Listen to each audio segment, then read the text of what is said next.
এক গ্রামে একজন শত দরিদ্র কৃষক ছিলেন। তিনি দুধ থেকে দই ও মাখন তৈরি করে বাজারে বিক্রি করতেন। একদিন কৃষকের স্ত্রী মাখন তৈরি করে কৃষককে দিলেন বিক্রি করতে। কৃষক মাখনগুলো বিক্রি করার জন্য গ্রাম থেকে শহরের উদ্দেশ্যে রওনা হলেন। মাখনগুলো গোল গোল রোল আকৃতিতে রাখা ছিল, যার প্রত্যেকটির ওজন ছিল 1 কেজি করে। শহরে পৌঁছে কৃষক প্রতিবারের ন্যায় পূর্ব নির্ধারিত দোকানে মাখনগুলো দিয়ে পরিবর্তে লবণ, তেল, চিনি, মশলা ও তার সংসারের প্রয়োজনীয় সদাই নিয়ে আসতেন।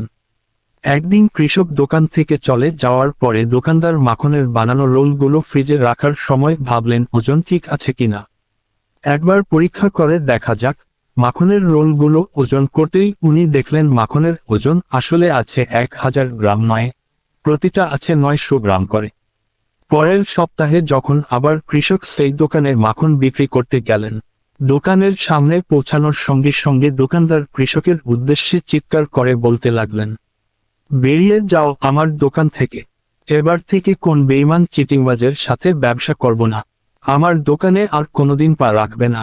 900 গ্রাম মাখন 1 কেজি বলে বিক্রি করা লোকটার মুখ আমি দেখতে চাই না।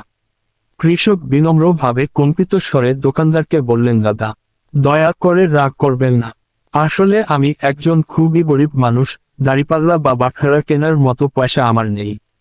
তাই আপনার থেকে প্রতিবার যে 1 কেজি করে চিনি নিয়ে যেতাম সেটাই দাড়িপাল্লার এক পাশে রেখে অন্য পাশে মাখনের রোল উঠিয়ে মেপে নিয়ে আসতাম।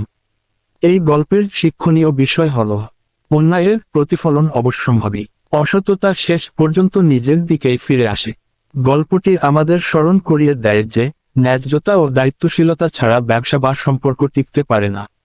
অন্যকে ঠকানোর চেষ্টা নিজের জন্যই বিপদ ডেকে আনে।